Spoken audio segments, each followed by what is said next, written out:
সচ্চিদানন্দপূর্ণ স্বয়ং ভগবান। সচ্চিদানন্দপূর্ণ এই অংশে আমরা ব্যাখ্যা করছিলাম।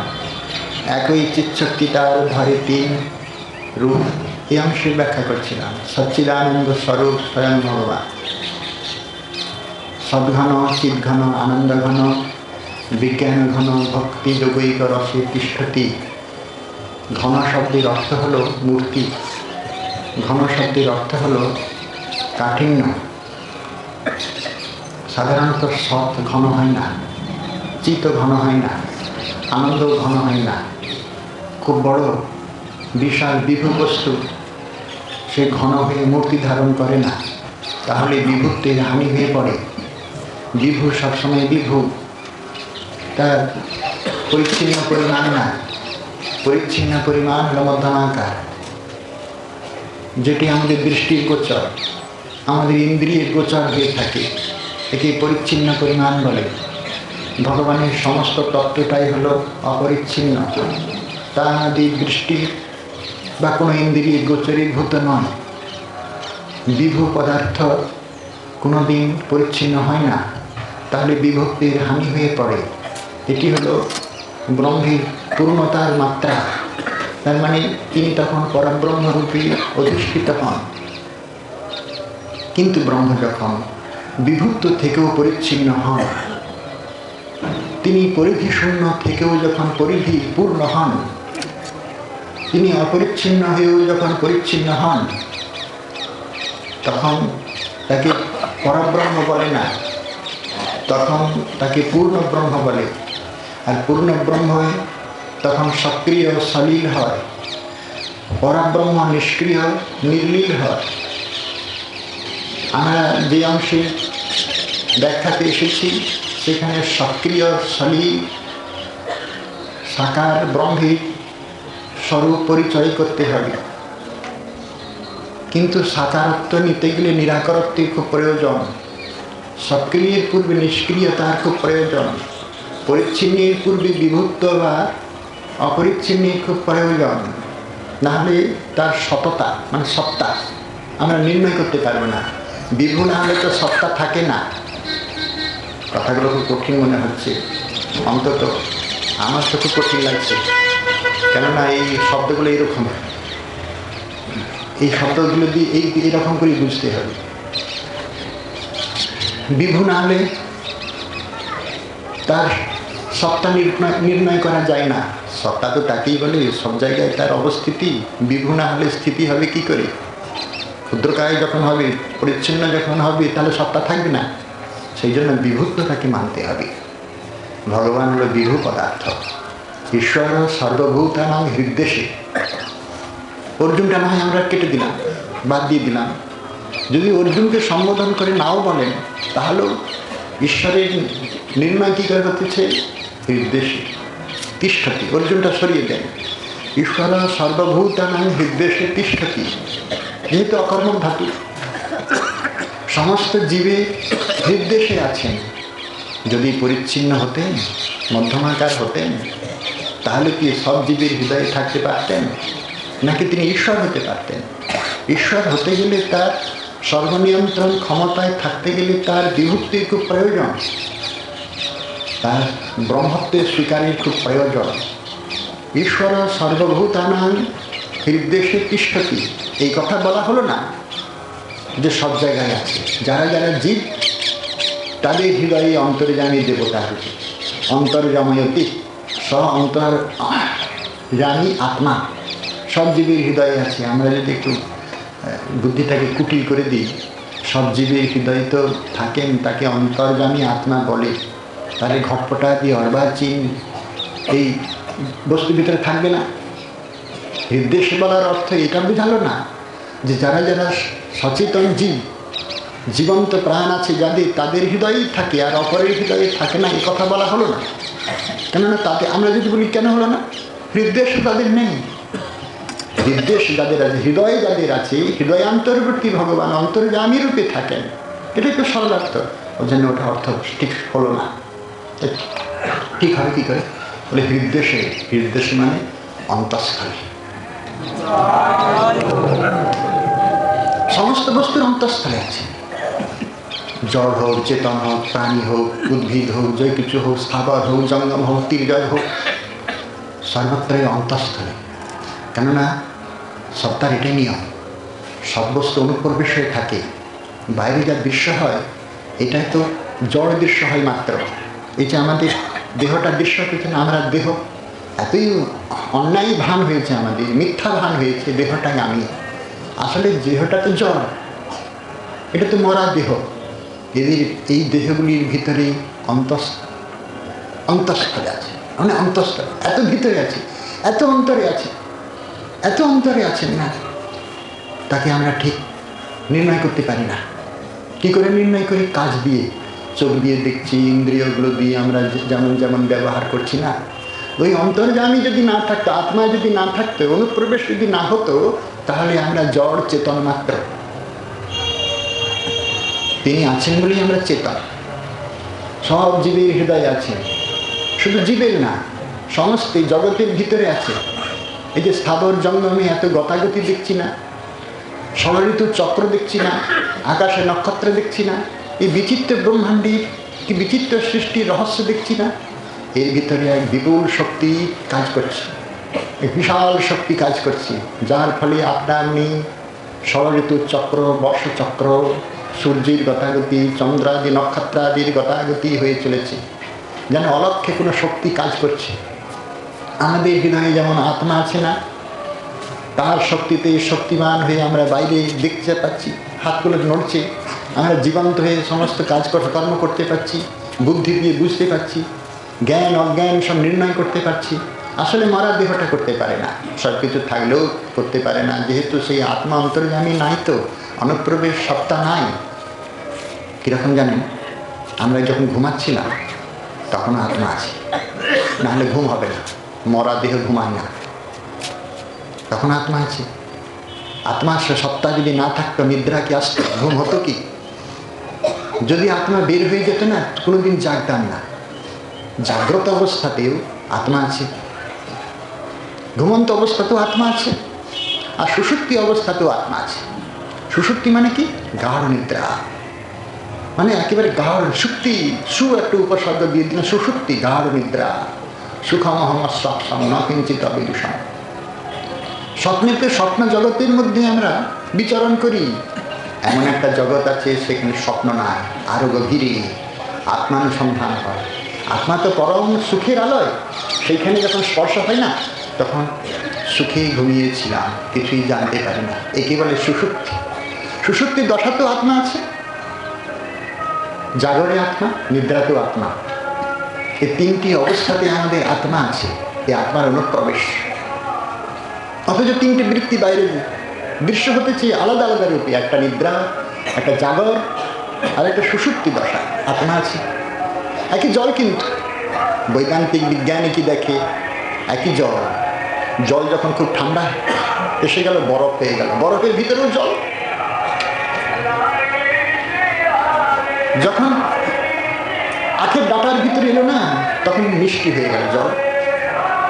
জলটা যখন স্বাদিষ্ট মিষ্ট হয়ে গেল, জলটা যখন খুব তিতোর ভিতরে এলো না, নিম গেল তিতো, সেই রস তখন কি হলো? তিক্ত রস হয়ে গেল। আমরা কিন্তু তিক্ত রস, মিষ্ট রস আর এই বরফের কাঠিন্য দেখি, জল দেখি না, আমাদের দৃষ্টি স্থূল। কিন্তু বৈজ্ঞানিক বিজ্ঞানী কি দেখেন, এক জলের অনুপ্রবেশ হয়েছে, এক জল সত্য। এইগুলো মাঝে মাঝে এসে আমাদের উপাধি যুক্ত করে দিয়েছে। আসলে তিতও না, জল তো তিতো না, মিষ্টিও না, ইক্ষু রসের ভিতরে মিষ্টি এরকম নয়, কঠিন তাও না, একই জল, মধুর রস। অনুপ্রবেশ হয়েছে মানে আত্মা অনুপ্রবেশ হয়েছে। আত্মার যেমন সৎ, তিন জায়গাতেই সৎ, সব জায়গাতেই সৎ, সতের অনুপ্রবেশ। শিশু মুখের হাসি দেখে আমরা দেখি যে শিশুটা হাসছে, বিজ্ঞানী দেখেন শিশু হাসি দেখে না। শিশু মুখের হাসির অনেক পূর্বে ওই তৃণখণ্ডগুলোকে দেখতে থাকে, ঘাসগুলো গোমাতার ভিতরে গেছে, দুধে পরিণত হয়েছে, দুগ্ধ দোহন হয়েছে, তারপরে সেটি শিশু মুখে গিয়েছে, শিশু মুখের হাসি রূপে ফুটে উঠেছে। আসলে মূল কারণ তো এক অনুপ্রবেশ, সৎ হয়েছে তৃণ। বিজ্ঞানীরা তৃণকেই দেখে, এই বাইরে যে সমস্ত চাঞ্চল্যকর স্থূল এর দিকে দৃষ্টি দেয় না, ওটাই হলো সৎ। সৎ যে এরকম করে প্রবেশ করে। আমাদের জগতে কত রং আছে না, লাল, নীল, সাদা, কত রকমের রং, ভিজ্জীয়। এই রঙগুলো কিন্তু রং নয় একটা। এই গাছের রং দেখছি সবুজ, পাতার রং, লাল ফুল, নীল ফুল, কত রকমের ফুল দেখছি না, এগুলো কিন্তু তা নয়। এক অখণ্ড রং। এই বর্ণ কোথায় আছে জানেন? সূর্যের থেকেই এসেছে এগুলো। আমরা ফুলের বাহার দেখে, চমৎকার দেখে অবাক হয়ে যায়, ব্যাপারটা তা নয়। সূক্ষ্ম দৃষ্টি হলো সূর্যের থেকেই আলো। সূর্যের থেকে এই রঙগুলো পেয়েছে, না হলে কেহ রং পেত না। সতের অনুপ্রবেশ সূর্যের এই যে বর্ণের অনুপ্রবেশ হয়েছে, সেই জন্য বিচিত্র বর্ণের বাহার, এরকম করে সৎ। আর দেখুন, আমাদের এই জগতে যত পার্থিব বিকার আছে না, যত অনন্ত বিকার আছে, পার্থিব বিকার, মাটি আছে, পাথর আছে, লোহা আছে, জলীয় বিকার বা জল, পার্থিব বিকার, সকলের ভিতরে তেজ আছে। আমার ভিতরে, আপনার ভিতরে যে গরম অনুভব হয় না, এক সৎ অনুপ্রবেশ। কি সৎ? না তেজ রূপে সৎ। পাথরের ভিতরে আগুন আছে, মাটির ভিতরে আগুন আছে, জলের ভিতরে আগুন আছে, নাহলে জলবিদ্যুৎ হবে কি করে? সমস্ত পার্থিব বিকারের ভিতরে আগুন আছে। এগুলো কিন্তু, এই আগুনটা কোথাকারের থেকে এসছে জানেন? আমাদের জগতের আগুন নয়। এই মুখ্য অগ্নি হলো কাঠের ভিতরে আগুন। কাঠে কাঠে ঘষলে তো আগুন জ্বলে ওঠে। সমস্ত দাহ্য পদার্থে তো আগুন আছেই। প্রত্যেকে সে জানেন এইসব আগুন। সমস্ত অগ্নির এই তেজে, এই তেজ পদার্থের মূলাধার হতেছে সূর্য। আমাদের বিজ্ঞানীরা একটু আরো আগে বাড়িয়ে দিয়েছে, বলে সূর্যের তেজ না, যার তেজে সূর্য তেজিয়ান, তিনি হতেছেন মুখ্য উপাদান। তিনি হতেছেন সূর্যমণ্ডলের মধ্যবর্তী পুরুষ। তিনি অনুপ্রবেশ করেছেন সমস্ত তৈজস পদার্থে নয়, পার্থিব বিকারের ভিতরে সব অনুপ্রবেশ করেছেন। এরকম সৎ অনুপ্রবেশ করেছে, সকলের মধ্যে সৎ অনুপ্রবেশ করেছে তেজ রূপ। এইরকম সৎ সকলের মধ্যে অনুপ্রবেশ করে, একে বলে অস্থি। আমরা আলাদা আলাদা তেজ দেখি, আলাদা আলাদা বর্ণ দেখি, সব সূর্যেরই, এক অখণ্ড সূর্যেরই। সূর্য তো নয়, যদাদিত্যগতং তেজ নতত্র সূর্য ভাতি। এই মন্ত্র অনুসারে সূর্যের কোনো তেজ নাই। সূর্য একটা জড় পদার্থ, জানেন? সূর্যের নিজস্ব আলো নাই। আমরা বলি চন্দ্রের আলো নাই, আমাদের বিজ্ঞানীরা বলেন কি সূর্যের আলো নাই। এই জগতের বিজ্ঞানীরা বলেন যে সূর্য শতপ্রভ, সপ্রভ, স্বয়ং প্রকাশ, সপ্রকাশ। আমাদের বিজ্ঞানীরা বলেন না, সূর্যের আলোটা ধার করা। কেননা সেই সূর্যমণ্ডলের মধ্যবর্তী পুরুষের দিব্য তেজে সূর্য তেজিয়ান, তার বর্ণেতেই অনন্ত বিশ্ব বর্ণময়, বৈচিত্র্যময় হয়ে দাঁড়ায়। এরকম কত সূর্য উঠেছে তাই বা কে জানে। আজকের জগতে আমাদের যে সূর্য, এই সূর্য একদিন নিষ্প্রভ হয়ে যাবে। তখন কে থাকবে? তখন এই স্থানে আবার এসে উপস্থিত হবে। ঈশ্বরের বিশ্ব সৃষ্টিতে কোনোদিন নষ্ট হয় না। একটা ভয়ঙ্কর বিপর্যয় হয়তো হবে, হোক, কিন্তু তার বিশ্ব রচনা বড় বিচিত্র। প্রতিটি পদার্থে অনুস্যুত, যে নষ্ট হতে দেয় না। আমরা বলছি সৎরূপে অনুপ্রবেশ করেছে সর্বত্র, কিন্তু বাইরের দৃশ্য দেখে সৎকে বোঝা বড় মুশকিল। এরকম সৎ ভগবান আমাদের সব বস্তুর মধ্যেই প্রবেশ করে আছে। সৎ অস্থি আছে, এই যে অনুভূতি, এটাই হলো সৎ। ঈশ্বর আছেন। কেমন করে আছেন? দুধের ভিতরে যেমন আছে, প্রতি অনুপরমাণুর ভিতরে যেমন আছে ঈশ্বর আছেন। নৈয়ায়িক ঈশ্বর সিদ্ধি করে থাকেন। আমরা একদিন বলেছিলাম না, মাটির ঘট দেখি কুমোরকে আমরা যেমন নির্ণয় করে ফেলি, নিরূপণ করি। হ্যাঁ, মাটির জড় ঘটটা দেখি, অচেতনকে দেখি, যেমন চেতন কুমোরটাকে অনায়াসেই ধরে ফেলি। হ্যাঁ, এই কুমোরের উৎপাদক হলেন ওই কুমোরটা, এই ঘটের উৎপাদক হলো ওই কুমোরটা। উপাদান কারণ নয়, উপাদান কারণ মাটি, আর নিমিত্ত কারণ কুম্ভকার। যদি জড় ঘট দেখি কুমোরের আমরা অনুমান করে নিতে পারি, তাহলে এই বিশ্ব সংসার দেখে তার ভিতরে এক মহাশক্তিমান ভগবানকে নির্ণয় করতে দোষ কোথায়? এইভাবে নৈয়ায়িকদের ঈশ্বর সিদ্ধি হয়ে যায়। ঈশ্বর আছেন, যেমন দুধের অনুপরমাণুতে ঘি আছে, কিন্তু ঘি দেখা যাবে না, সতরূপে আছে। ঘি সতরূপে দুধের অনুপরমাণুতে আছে, অথচ ঘি দেখা যাচ্ছে না। ঘি দেখতে গেলে দুধটাকে দই করতে হবে, তারপরে দইটাকে মন্থন করে মাখন তুলতে হবে। সেই মাখনটাকে একটু আগুনে স্পর্শ করলেই একবারে দেবানাং রসবর্ধনম, ঘি উৎপত্তি। ঘিয়ের পরে বলে ঘিয়ের পরে আর কোনো সত্য না, ঘিয়ের পরে আর কোনো উন্নত পদার্থ তৈরি হয় না। দুধ, দই, ননি, মাখন, ঘি, ঘিয়ের পরে বলে আর কিছু হয় না। এটাই অন্তিম বিশ্রাম। সমস্ত অনুসন্ধানের পর আমরা যেন যখন সচ্চিদানন্দ ভগবানের অনুসন্ধান করলাম, সব বস্তুর ভিতরে, পৃথিবীর ভিতরে, জলের ভিতরে, আগুনের ভিতরে এক সতের অনুপ্রবেশ, তারপরে কি আছে বলে আর কিছু হয় না। কৃষ্ণে ভগবত্তা জ্ঞান সঙ্গীতির সার। এটা তো সঙ্গীতের কথা আমরা পরে বলছি। তিনি আছেন, তার সত্তার অনুভূতি। যেমন করে দুধের প্রতি অনুপরমাণুতে ঘি আছে, এরকম বিশ্ব সংসারের প্রতিটি বস্তুর মধ্যে অনুরূপী অনিয়ান মহতমহিয়ান। অনুর মধ্যেও তিনি অনিয়ান, আরও অনু মহান মধ্যেও আরও তিনি মহত্তম।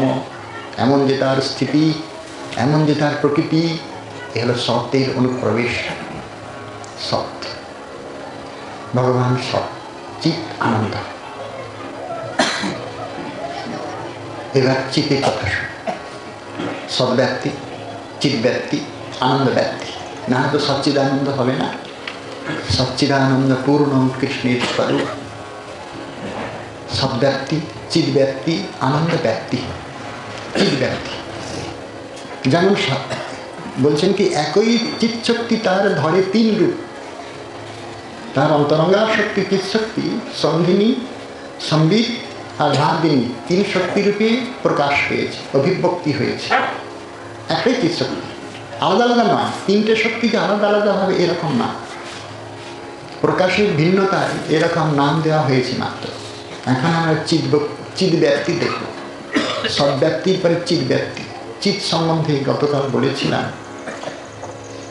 চিৎ কিরকম? চিদেক রূপম, তাকে জ্ঞান বলে। চিৎ হলো জ্ঞান, এটা সংবৃত্তি পর্যায়। ঠিক এটাকে বোঝানো যায়। সৎটাকে যেমন আমরা বুঝতে পারি, বুঝাতে পারি, একটু বুদ্ধি খাটালেই বোঝা যায়, চিৎকে এত সহজে বোঝা যায়। আরো সূক্ষ্ম, অনেক বড় সূক্ষ্ম, এত সূক্ষ্ম চিৎ। চিৎ মানে একটা চেতন। আমাদের এই জগৎ তো চেতনের মতো দেখছি, কিন্তু চেতন নয়। এটাকে বলে চিৎ জড়াত্মিকা প্রকৃতি, মানে জড়, তার ভিতরে চিতের প্রবেশ হয়েছে বলে তাই চেতনের মতো দেখা যাচ্ছে। আসলে চেতন না। পুতুলটা নাচছে, আসলে পুতুলটা নাচবে কি? তার ভিতরে এই পুতুল নাচ যে করাচ্ছে কুহক, পর্দার আড়ালে থেকে লোকের সামনে দেখাচ্ছে পুতুল নাচছে, আসলে পুতুল নাচতেই পারবে না। তার হাত পা বলতে জ্বর, ভিতরে সেই কুহক, পর্দার আড়াল থেকে কেমন করে হাত নাড়াচ্ছে, পা নাড়াচ্ছে। দর্শকরা বলছে বাহ, পুতুলটা কেমন নাচছে দেখো দেখি। আসলে পুতুল নাচবে কি করে? এই জগৎটা নাচবে কি করে? জগতের এমন এই জঙ্গম গতাগতি হবে কি করে? এটা তো জ্বর। এর ভিতরে এই চেতনের অনুপ্রবেশ, চেতন আছে বলেই আমাদের জগতে এত বিকৃতি, প্রকৃতি এত বিকৃতি হয়। সাংখ্য দর্শন মতে প্রকৃতি স্বতঃ পরিণামশীলা। প্রকৃতি কীরকম? স্বতঃ পরিণামশীলা, আপনা আপনি অন্যরূপেই পরিণত হয়। কেউ তো গাছ লাগাতে আসেনি, তারা বলে আপনা আপনি মাটির বুকে গাছ হয়ে যায়। স্বতঃ পরিণামশীলা, এটা হলো প্রকৃতিবাদী। আপনা আপনি বিশ্ব সংসারে উৎপত্তি, স্থিতি এবং বিনাশ হয়ে যায়, প্রকৃতি হলো তার কারণ। শেষর যারা সাংখ্যবাদী, তারা বলেন প্রকৃতির পরে ঈশ্বর হলো কারণ। ঈশ্বরের ইক্ষণে প্রকৃতি ক্ষুব্ধ হয়ে বিশ্ব সংসার রচনা করে। এইটি হলো আমাদের ভাগবতীয় মত। প্রকৃতির পরে আছে ঈশ্বর। সেই প্রকৃতির অন্তর্যামী দেবতা হতেছেন প্রথম পুরুষ। তিনি প্রকৃতির অন্তর্যামী দেবতা, তার ইক্ষণে প্রকৃতি ক্ষুব্ধ হয়ে যায়। তাই এই প্রকৃতির এত বৈচিত্র্যমালা, প্রধান, মহৎ, অহংকার, আকাশ, বাতাস, তেজ, জল, মাটি, এইগুলো এই সমস্ত প্রকৃতির অন্তর্যামী পুরুষের ইক্ষণ। তাতে প্রকৃতি এরকম রূপ নিয়ে নিল। এরকম ইক্ষণ তাহলে বলতে হবে একজনের দৃষ্টিতেই এই বিশ্ব সংসার সৃষ্টি হয়ে গেল। দৃষ্টির ক্ষমতা তাহলে কীরকম? কীরকম ক্ষমতা জানেন? ইন্দ্রজাল যারা বাঘ খেলা দেখায়, কতগুলো বাঘকে সামনে দাঁড় করিয়ে দিয়ে কিচ্ছু নাই, হাতে কিছুই নাই, কোনো অস্ত্র শস্ত্র নাই, চারিদিকে লোহা দিয়ে ভালো করে বেঁধে দিল, চারদিকে বেষ্টন করিয়ে কতগুলো বাঘ ছেড়ে দিল, ব্যাস ওই চোখের ইশারা, চোখের ইশারা করছে, ব্যাস বাঘগুলো একবারে জুজুর মতো বসে আছে। কিরকম করে অভ্যাস করেছে তাহলে, এই চোখের কি শক্তি তাহলে, দৃষ্টিমাত্রে সাধারণ একটা জীবের যদি এত ক্ষমতা থাকে, নরখাদক বাঘগুলোকে বশ করে নিতে পারে, একটা দুটো নয়, একসঙ্গে অনেকগুলো বাঘকে শুধু চোখের দৃষ্টিতে। ইন্দ্রজাল বিদ্যা মহাবিদ্যা বাবু, কি আর বলবো। সূর্যোদয়ের সময় যে রক্তিমাভ আছে না, প্রতিদিন রক্তিমাভটাকে চোখেতে গাছ করলে নিতে নিতে নিতে নিতে সূর্যগ্রহণে নয়, মুশকিল হয়ে যাবে, চোখটা নষ্ট হয়ে যাবে। ওই একবারে লালা টকটকে লাল, জবা কুসুম সংকাশম কাশ্যপেয়ং মহাদ্যুতি, মহাদ্যুতিমের অর্থটা নয়, জবা কুসুম সংকাশ যখন হবে তখন টকটকে লাল ওই চোখটা, তাকালে বারংবার তাকাতে তাকাতে তাকাতে কি হয়, চোখের দৃষ্টিশক্তি বেড়ে যাবে। সকলের হবে না, কিন্তু বিপদ হয়ে যাবে, রোগ এসে উপস্থিত হবে, সেরকম ক্ষমতা চায়। ওই চোখ দিয়ে না যাকে যা বলবেন তাই শুনবে। বাঘেরা তখন উঠবে বসবে, তবে অনেক প্রয়াস, অনেক সাধনা করতে হয়। কি কম সাধনার বিষয় বলুন তো। প্রথমে কাঠের তরবারি নিয়ে, কাঠের খড়গ দিয়ে খেলা করে, কাঠের তরোয়ালগুলো একটা দুটো না, এরকম করে ছুঁড়ে দেয়, 3, 4, 5, 10টা তরোয়ালের ভিতরে ঢুকে পড়ে, কাঠের তরোয়ালগুলো একটাও তার গাকে শরীরটাকে স্পর্শ করলো না। যখন সে রঙ্গমঞ্চে এলো, আসল তরোয়াল নিয়ে দাঁড়ালো, তীক্ষ্ণ ধার, সব এক একটা খড়গ, একটু যদি গায়েতে লেগে যায় না, একবার খণ্ড খণ্ড করে দেবে। কিন্তু ওই অবস্থায় আসতে তাকে কত পরীক্ষা দিতে হয়েছে বলুন তো, কি আয়াস, কি পরিশ্রম। প্রথমে কাঠের ওই খড়গ তরোয়াল নিয়ে তাকে কতবার চেষ্টা করতে হয়েছে। যখন সে চেষ্টায় সফল হলো, তখন তীক্ষ্ণধার তরোয়াল নিয়ে রঙ্গমঞ্চে এসে দাঁড়ালো দর্শকের সামনে, একসঙ্গে সবগুলো ছুঁড়ে দিল উপরে, তার ভিতরে শুয়ে পড়লো। একটা তরোয়ালও তার শরীরকে বিদ্ধ করলো না, ঠিক আশেপাশে পড়ে গেল, একবার গায়ের ভিতরে পড়লো। আমরা বললাম যা, লোকটা বাঁচলো না। দেখা গেল কিছুই হয়নি তো তার, ঠিক পায়ের মাঝখানে, ঠিক হাতের মাঝখানে, ঠিক মাথার মাঝখানে এসে পড়লো। একদিন অভ্যাস হয়নি, অত সহজ জিনিস না। সেরকম ভগবত ভক্তি প্রাপ্তি অত সহজ জিনিস না। এই জগতে সুকৌশল প্রাপ্তিতে যদি এত পরিশ্রম উঠাতে হয়, ভগবত ভক্তি প্রাপ্তির জন্য কিরকম পরীক্ষা, কিরকম পরিশ্রম আয়াস করতে হবে বলুন তো। একদিনে কিন্তু চেতনকে বোঝা যাবে না, বারংবার প্রয়াস করতে, বারংবার চেতন তাহলে কোনটা, চিত্ত তাহলে কোনটা, চিত্ত তাহলে কোনটা, বারংবার জিজ্ঞাসা করতে হবে। জিজ্ঞাসা না হলে তো কোনো উত্তর পাওয়া যাবে না। যদি জিজ্ঞাসার স্থান না পান, তাহলে নিজের আত্মাকে জিজ্ঞাসা করুন, এর থেকে বড় জিজ্ঞাসার স্থান নেই। ঋষিগণের তপবন এখন শূন্য হয়ে গেছে, তপবন তো নাই। ঋষিগণের তপবন থেকে এই সমস্ত উত্তর বই আসতো, আমাদের জনজীবনকে সিঞ্চিত করতো তাদের অমৃত বাণী। তপবনের পবিত্র বেদধ্বনি এসে আমাদের জীবনকে সুন্দর করে রাখত। সময় পাল্টে গেছে, এখন তপবনে সেই বেদধ্বনি শুনতে পাওয়া যায়নি। মনের অনেক জিজ্ঞাসা লুকিয়ে থাকে, কাকেই বা জিজ্ঞাসা করি। কাকেও যদি না পান, তাহলে অন্তরাত্মা দেবতাকে জিজ্ঞাসা করুন, বারংবার জিজ্ঞাসা করুন, উত্তর পাবেন। একদিন না হয় একদিন পাবেনই পাবেন, কেননা আত্মারূপে তিনি স্থিত আছেন। তো আমার অন্তর্যামী দেবতা, তিনি যদি উত্তর না দিতে দেন, তাহলে কারোর ক্ষমতা নেই। আমরা অন্তর মনা হতে পারিনি, চোখ দুটো বাইরের দিকে তাকায়, ওটা আমাদের অনেক দিনের অভ্যাস। তো তাকানোটা একটু বন্ধ করতে হবে। বাইরের দিকে তাকানোটা, চোখ বন্ধ করে থাকবো নাকি না, সে কথা বলা হয়নি। অন্তরের দিকে তাকাতে, কে আমি, শুধু এইটুকুই জিজ্ঞাসা করতে, অন্তর্মনা হতে। ভজন সাধন তো খুব কঠিন জিনিস। আমাদের যা কিছু সাধন অঙ্গ ভজনগুলো আছে না, বহির্বৃত্তিতে যা হয় হোক, মহাপ্রভুর নির্দেশনামা কিন্তু আরও গভীরে, আরও ভিতরে। কেননা সেখানে শুধু মনন প্রক্রিয়া, এছাড়া কোনো স্থান নাই। আর মনন স্মরণ প্রক্রিয়ায় বহির্জগতের সঙ্গে কোনো যোগসূত্র রাখলে হবে না, অন্তর্মনা হতে হয়। সেই জন্য বারংবার আত্মাকে জিজ্ঞাসা করতে হয়, চিৎ কোন বস্তু। জড়কে সামনে না রেখে তো চেতনের সংজ্ঞা দেওয়া যায় না, অন্ধকারকে না রেখে তো আলো দেখানো যায় না। নাহলে সূর্যোদয়ের সামনেতে আলো জ্বালিয়ে দেখাতে পারতাম একে আলো বলে, আসলে ওটা আলো দেখানো যায় না। অন্ধকার না হলে আলোর ঠিক ঠিক মহিমা জানা যায় না। অজ্ঞান না জানলে না জ্ঞানকে বোঝানো যায় না, জড়কে না জানলে না চেতনকেও বোঝানো যায় না।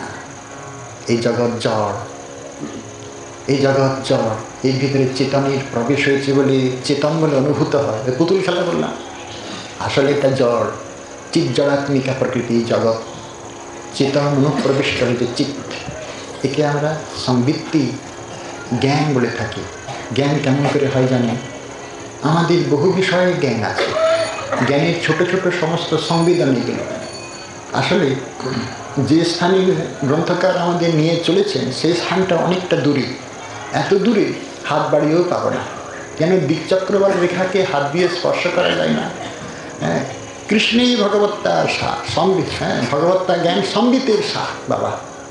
কৃষ্ণেই ভগবত্তা জ্ঞান সম্বিতের সার, মানে দিকচক্রবাল রেখায় হাত দিতে হবে, কোনোদিন হাত যাবে না। আমাদের হাতটা বাড়ালে এর সামনে কোনো স্থানকে স্পর্শ করতে পারি, অত দূরে আছে, হাত যাবেই বা কেন? গ্রন্থকার আমাদের সংবিতের সার, সংবিত তাহলে কাকে বলে?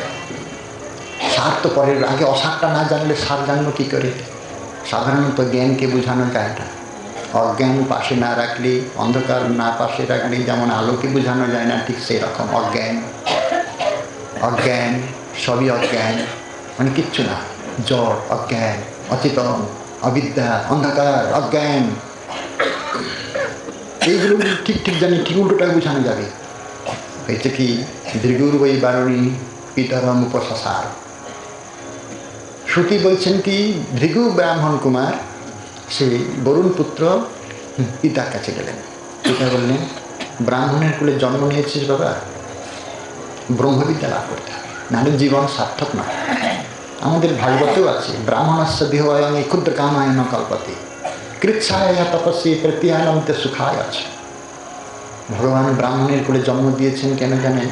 তপস্যা করার জন্য, ভগবত ভজনের জন্য, ক্ষুদ্র কামনা বাসনা নিবৃত্তির জন্য এই শরীর ব্রাহ্মণের কুলে পাঠায়নি। আর তাহলে তপস্যা করলে কি হবে? এই শরীর, ব্রাহ্মণ শরীর নিয়ে তপস্যা করলে কি হবে? প্রত্যানন্ত সুখায়, অনন্ত সুখ পাবে। এই দেহের পরে তার সামনে শুধু অনন্ত সুখ, অনন্ত ভগবান এই রাজ্যে প্রবেশ করবে। ব্রাহ্মণের কুলে জন্ম নিয়েছিস বাবা, ব্রহ্মবিদ্যা না জানলে কি আর ব্রাহ্মণ হওয়া যায়? যা গুরুগৃহে যা। গুরুগৃহে গেল, ব্রাহ্মণ কুমার গুরুগৃহে গেল। অনেকদিন ব্রহ্মচর্য পালন করে বিদ্যা লাভ করে নিজেকে মনে করলো যে আমি তো অনেক কিছু শিখে গেছি। আর সত্যিই তো বিদ্যার একটা গর্ব আছে, সত্যি গর্ব আছে। বিদ্যাদানের যদি বিদ্যার গর্ব না থাকে, তাহলে আমাদের মহাপ্রভুর পূর্ব অবস্থাটায় নিমাই পণ্ডিতে যদি ঔদ্ধত্য না থাকতো, তাহলে নবদ্বীপের প্রশংসা হবে কি করে? দিগ্বিজয়ী পরাস্ত হবে কি করে? যদি প্রথম থেকেই জন্ম নিয়েই ব্যাস চঞ্চল যদি না হতেন, তাহলে বাল্য চাপল্যের যে এত শোভা সেটা বিকীর্ণ হবে কি করে? বিদ্যার গর্ব কি তখন? তিনি কলা ব্যাকরণের ছাত্র এবং অধ্যাপক। গঙ্গাদাস পণ্ডিত মশাই উপযুক্ত বিবেচনা করে ওনাকে অধ্যাপনার কাজ দিয়েছেন। কি উদ্ধত পণ্ডিত বাবা, কাকেও কোনো দিকপাত করে না, কোনো কলা ব্যাকরণের পণ্ডিত ছিল না। তিনি বিখ্যাত নৈয়ায়িক রঘুনাথ শিরোমণি, সেই সময়ে যিনি হতেছেন, রঘুনাথ শিরোমণি তো কম না, তিনি হতেছেন বঙ্গদেশের ভাগীরথী মন্দাকিনী বলা হয়। ইনি ন্যায়শাস্ত্রের মন্দাকিনী, রঘুনাথ শিরোমণি সেই সময়ের লোক মহাপ্রভু, বিখ্যাত নৈয়ায়িক। দেখুন তো আমার এই টিকাটা কেমন হয়েছে। শিরোমণি তখন বলছেন, প্রভু কি বলবো, এই টিকাটা যদি, এই ন্যায়ের ভাষ্যটা যদি লোকে দেখে, তাহলে আমার ভাষ্য কেউ পড়বে না, তাই নাকি? এই গঙ্গার জল নিক্ষেপ। ভগবান না হলে এমন করে ত্যাগ করতে পারি? আমরা যদি দু কলম অনুভূতি কিছু লিখি, বাবা এটা লোককে না জানালে হয়? সেই সময় বিখ্যাত নৈয়ায়িক, কি উদ্ধত পণ্ডিত, দিগ্বিজয়ী পণ্ডিতকে পরাস্ত করল। উদ্ধত, এত উদ্ধত।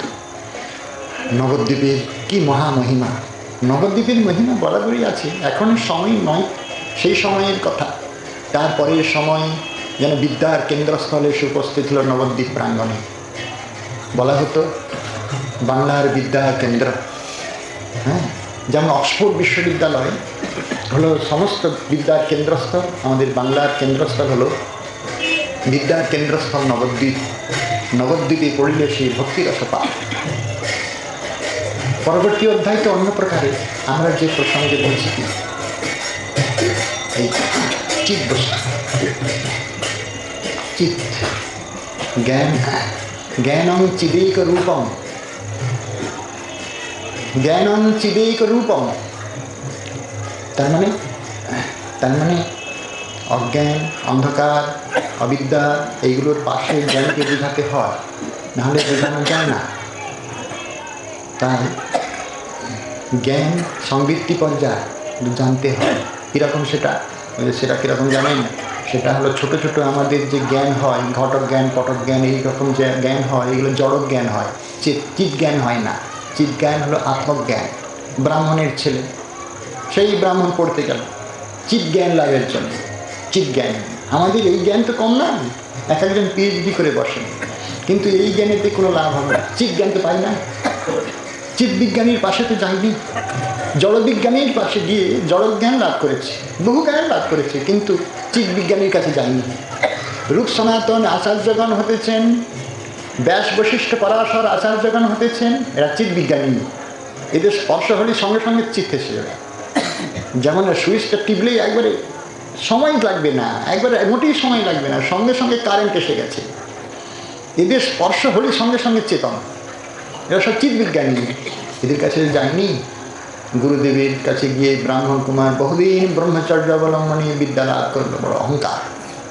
আমি অনেক শিখেছি, বিদ্যা লাভ করলে তো শিক্ষায় এরকম অহংকার আসেনি। আমি কি কম জানি? আমরা উদ্ধত নিমাই পণ্ডিতের কথা বললাম। মহাপ্রভুর তখনও ভাবাবেশ আসেনি। এটা হয়, অনেক জ্ঞান বিদ্যা লাভ করলে এটা হয়, স্বাভাবিক। এটা ভক্তি তো রস প্রবেশ করেনি তখন। এসে উপস্থিত বাবা তখন দরজায় দাঁড়িয়ে আছে। কিরে, বিদ্যা লাভ করে এসছিস? হ্যাঁ বাবা। ব্রহ্ম কাকে বলে বাবা বলতে? কি ব্রহ্ম? মীমাংসা। চিৎ ব্রহ্মের স্বরূপ বললে কি কীরকম? সর্বসত্তায় অনুসৃত, যার সত্তায় এই জগৎ পরিচালিত, তৎব্রহ্ম, তাকে আমি ব্রহ্ম বলে চিনেছি। বৎস হয়নি, ফিরে যাও। আমার ফিরে গেল। দীর্ঘদিন গুরুদেবকে প্রসন্ন করলেন সেবাকে। এইবার মনে মনে ভাবছেন, আমি তো ঠিকই জেনেছি, অসম্ভব তো কিছুই না। আমি চেতনের অনুসন্ধান করে ব্রহ্মবিদ্যা লাভ করেছি। তবে গুরু আমার বাবা বললেন যে ঠিক জানা হয়নি, কোথায় ত্রুটি হয়ে গেছে। ঠিক জানতে গেলে কেমন করে জানতে হবে, কোথায় ত্রুটি হয়ে গেছে। বৃদ্ধজনকে কোনোদিন অপমান করবেন না। কেন জানেন? বৃদ্ধ কাকে বলে জানেন? বয়স্ক লোককে বৃদ্ধ করে। বয়স্ক কাকে বলে জানেন? অধিক কাল সংযোগ আছে এই শরীরের ভিতরে। আর অচরম বয়স্ক, অল্প বয়স, তাদের বলে অল্পকাল সংযোগ আছে এই শরীরের ভিতরে। এত ভালো সংজ্ঞা দেয়নি নৈয়ায়িকের এইসব দেওয়ালের সংজ্ঞা। তার মানে বৃদ্ধকে অপমান করতে নেই কেন? বহুদিনের অভিজ্ঞতার ভিতরে আছে। 80 বছরের বৃদ্ধ মানে 80 বছরের অভিজ্ঞতার ভিতরে আছে। সেই জন্য বৃদ্ধকে সবসময় সম্মান দিতে। তার থেকে যে অভিজ্ঞতা পাওয়া যাবে সেটা অল্প বয়সের কাছে পাওয়া যাবে না। বাবা এত বয়স্ক লোক, বলে দিয়েছেন আমার ব্রহ্মজ্ঞান হয়নি। গুরুদেব বললেন হয়েছে, তাহলে কি ব্যাপার? মনে মনে বড় সমীহ করেছেন। বাবাকে তো সমীহ করতেই হয়, বাবা মা গুরুজন ব্যক্তি। আচ্ছা, গুরুদেবকে সেবার দ্বারা প্রসন্ন করলেন। আবার এসছে বড় বৎস। আবার বাবা দাঁড়িয়ে আছে, ভিতরে ঢুকতে দেয়নি।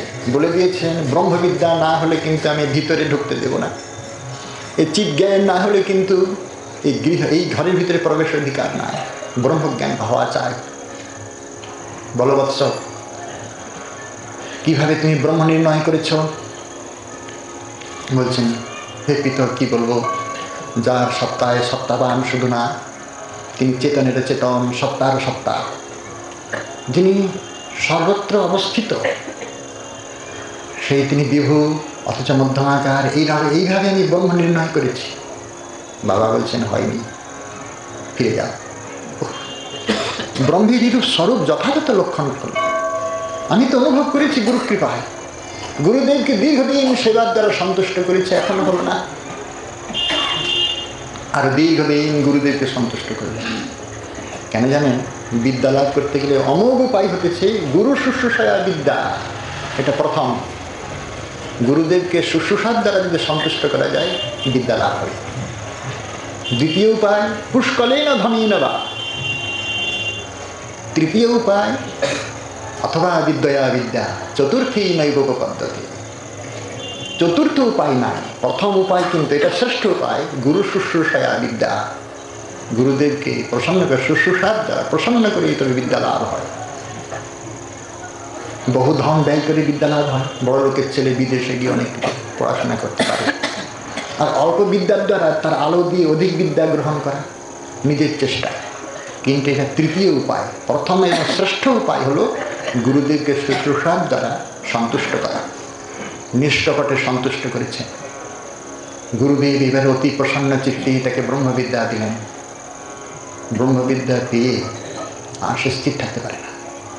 আসল বিদ্যার রহস্য সে পেয়ে গেছে। কি রহস্য পেয়েছে? রহস্য পেয়েছে কি জানেন? এসে উপস্থিত হলো একেবারে বাবার সামনে। বাবা জিজ্ঞাসা করছেন, বরুণ জিজ্ঞাসা করছেন, বড় বৎস, ব্রহ্মবিদ্যা লাভ করেছ? আর কিছু বলতে পারছি না। যে চিৎ ব্রহ্মকে প্রকাশ করা সম্ভব না, তার সমস্ত অঙ্গের থেকে জ্যোতি বিকীর্ণ হচ্ছে। ব্রহ্মকে বাক্য দিয়ে নির্ণয় করা যায় না। অবাং মানুষ গোচর কিনা, সমস্ত অঙ্গ দিয়ে যখন জ্যোতি ঠিকে ঠিকে পড়ছে, ব্রহ্মের জ্যোতি, তখন তার বাবা বলছে, হ্যাঁ, তুমি এখন ব্রহ্মবিদ্যা লাভ করেছ। যে বস্তু অবাং মানুষ গোচর, তাকে বাক্য দিয়ে মন দিয়ে বোঝানো যায় না। আমরা এই বুঝতে চেষ্টা করেছি এটা একদেশ মাত্র। আসল যখন তার অনুভব হয় না, তখন মুখ মকরন্দ পিপাসু মধুকর যেমন ওই মকরন্দ কোষের মধ্যে প্রবেশ করে যায়, তার যখন আর সরালাপ দেখা যায় না, শোনা যায় না, ঠিক সেরকম অনুভবের একটা গভীর স্তর আছে। যেতে যেতে যেতে যেতে আর এই জগতের সঙ্গে কোনো যোগসূত্র থাকে না। শরীরটা আছে মাত্র, মহাপ্রভু খাওয়া দাওয়া যা কিছু আছে মাত্র, কিন্তু গম্ভীর প্রকোষ্ঠে যে কোথায় চলে গেছেন, কোথায় জগতের কোনো বস্তুর সাথে যোগসূত্র নাই। কি আছে কি নাই, কোনো যোগসূত্র নাই। অনুভবের এমন একটা স্তর, অনুসন্ধান করতে করতে সে চেতন পদার্থের ভিতরে প্রবেশ করে যায়। ওখান থেকে ওই চেতন কণার বিচ্ছুরণ ঘটে, তখন হয়ে যায় চিন্ময়। আমাদের এই মৃন্ময় মনপ্রান্তে চেতন করা কণার আহতে বারংবার স্পর্শে এসে এসে এই তখন চিন্ময়। এই জগতে থাকে না সে, তখন আছে মাত্র, দেহটা আছে, কিন্তু এই জগতের সাথে তার কোনো যোগ নাই। এমন করে চিৎ বস্তুকে বুঝা চায়। চেতনের অনুপ্রবেশ বড় বিচিত্র প্রস্তাব। চেতন আমাদের জগতের স্থানে স্থানে দেখা যায়। বিজ্ঞানী তার সূক্ষ্ম দৃষ্টিতে দেখে পাথরের থেকে বের হয়ে আসলো অহল্যা। এটা না হয় লীলা, পাথরেরও প্রাণ আছে, তারা আবিষ্কার করলো। পাথরের তো প্রাণ আছে, জঙ্গম তো প্রাণী, কিন্তু তারা কি দেখে জানেন?